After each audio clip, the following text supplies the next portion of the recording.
Earlier this year, I began the 88th Armory with the idea of adding some variety to my, and maybe some viewers' arsenals by looking at weapon and Warframe builds that can work for the mid-game, where we play a lot of Warframe's experience and see what might make it into or close to the endgame.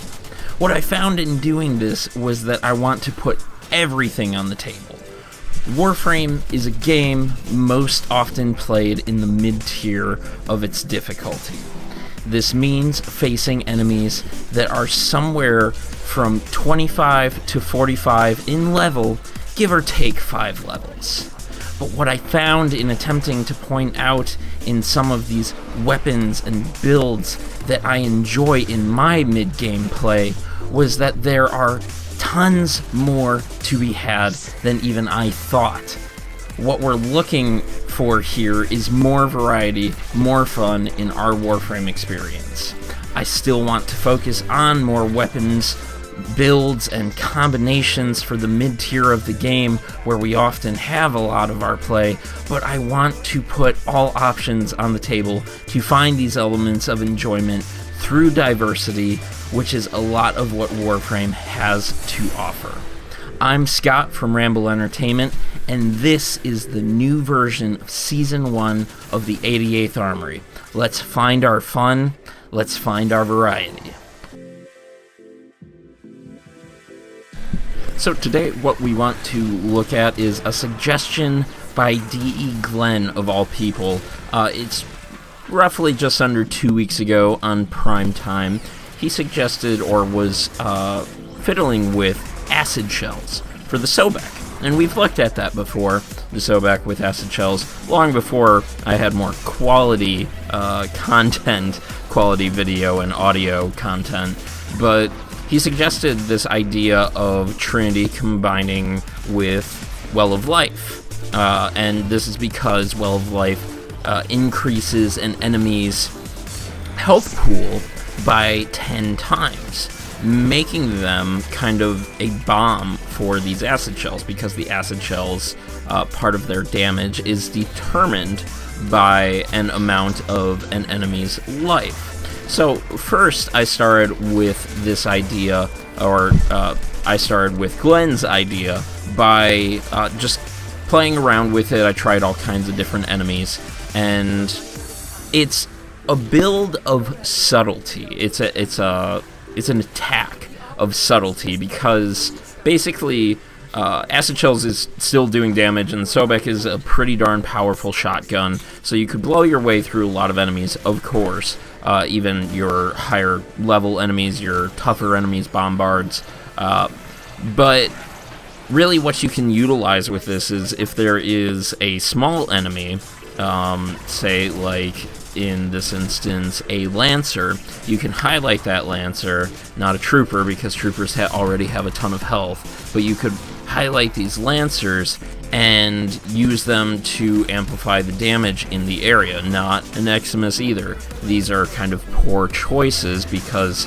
all of these shots that we're pumping into these enemies could already be used to kill the other enemies around them. The Sobek does a pretty decent job in the mid-level of one-shotting most enemies. So really what I found, and I'll show this off more towards the end, even though again it is a subtlety, was that using the life well on the smaller enemies to amplify these acid shells. It's late.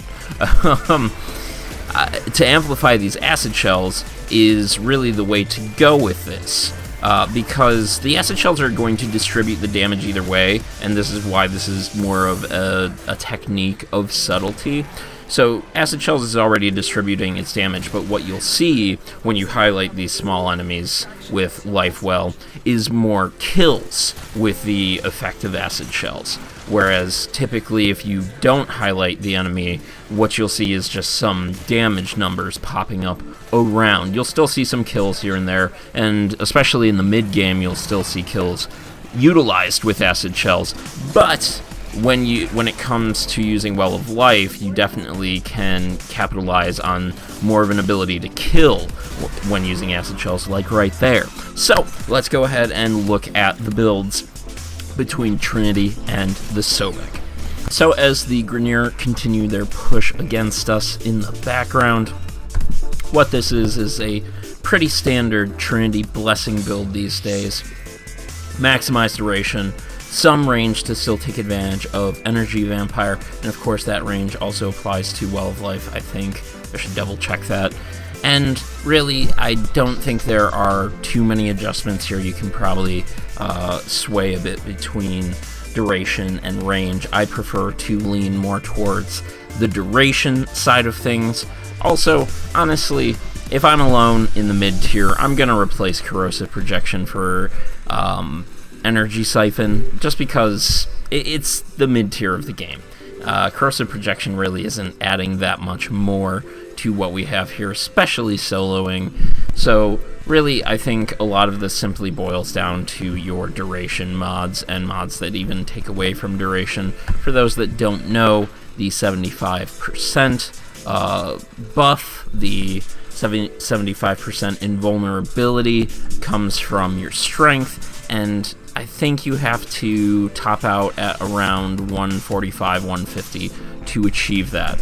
Not everybody's going to agree with Transient Fortitude, especially those who lean more towards duration. You probably could get away with Intensify and Power Drift instead of Cunning Drift, but of course you're going to cut just a bit of range to do that instead of going for Transient Fortitude to take advantage of more duration. So let's go ahead and take a look at the Sobek. So here we have our Sobek. We've seen this before. This was one of my first 88th videos.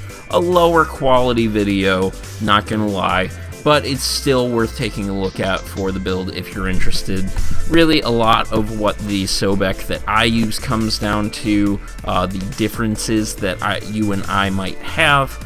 I use Blunderbuss and Seeking Fury to add punch through, and also reduce some of that ridiculous reload, and of course Blunderbuss to add critical to each shot, or almost every single shot.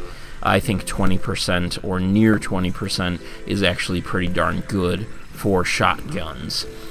And then, of course, the mod of the hour, Acid Shells. Again, DE Glen brought this up, and I really wanted to highlight the usefulness of this subtle but still empowering weapon Warframe combination. Acid Shells, of course, killing enemies causes them to explode, dealing 450 damage, but here we find the real damage dealer when combined with Trinity, plus 45% enemy max health, corrosive damage in a 15-meter radius. And again, the subtlety, when you hit these enemies without the Well of Life activated, it really seems to get the kill more than simply spread out damage.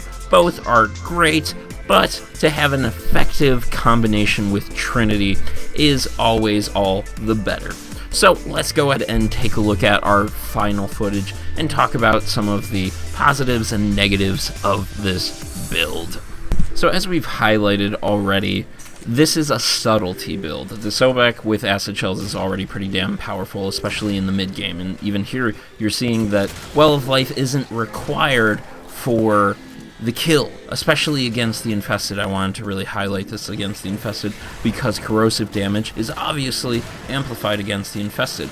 But what we can highlight here is as things scale, you can highlight, I keep saying highlight, you can select these smaller enemies and then amplify the damage with which they will give you from the Sobek, still only needing 1 or 2 shots to get to the kill, as they typically are needed. You really, again, don't want to highlight these big fat targets. A lot of this, I think, again, is for those who are looking for these little nuances. Oftentimes, I'm showing you, look, it's right here, right in front of you. I'm showing how good the Piranha is if you give it the time. I'm showing you how good the Sobek is, period, with acid shells. I'm showing you, a lot of things that are right in our face. But I still think that what D.E. Glen pointed out to us on Prime Time was worth highlighting and investigating and looking at where we find this build, this combination. And we find it in the subtlety of it. Instead of just smallly, minutely dispersing the damage, we're dispersing a lot more damage, getting a lot more kills instead of what would be a small amount of damage, again, from these smaller, lesser healthed enemies. You can highlight the big targets, and I think you might even see it here where I'll accidentally highlight an ancient healer or something, but any kind of ancient. But really, a lot of the advantage, or well, not really, it's what it comes down to is that it gives them too much health, and then you're wasting too many shells on these fat targets. And what you really want to be able to DPS down are these smaller targets so that you can add more damage to the larger targets and a lot more of the targets in the given area. So let's go ahead, as we typically have been doing, and watch some of our footage.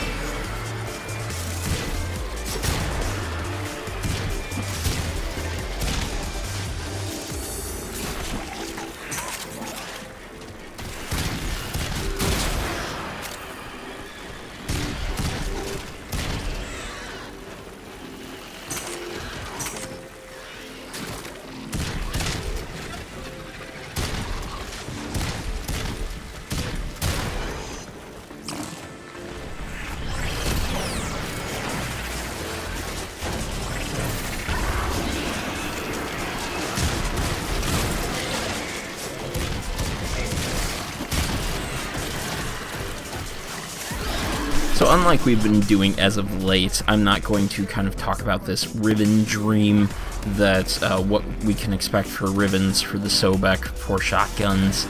I think a lot of this comes down to shotguns are a more finely balanced part of the game, weapon set within the game. This is because there's a lot more to them. They're already mostly super powerful.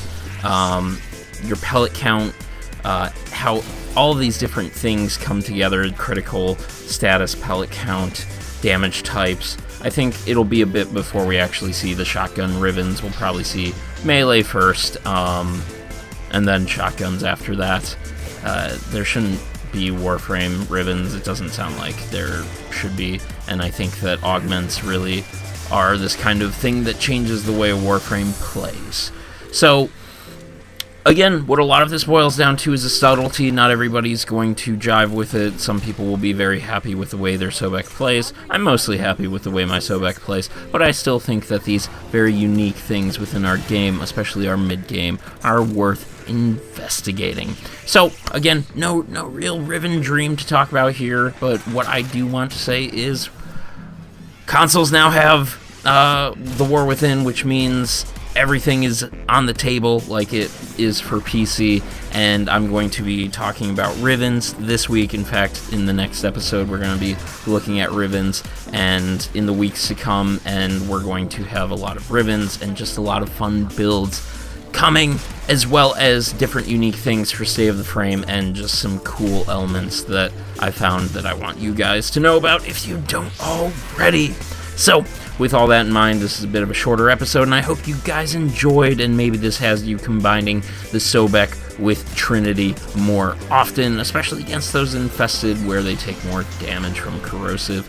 I've been Scott of Ramble Entertainment. If you like what we had to do here, do the thing, and of course, see you next time. Have a good one, stay warm, happy holidays.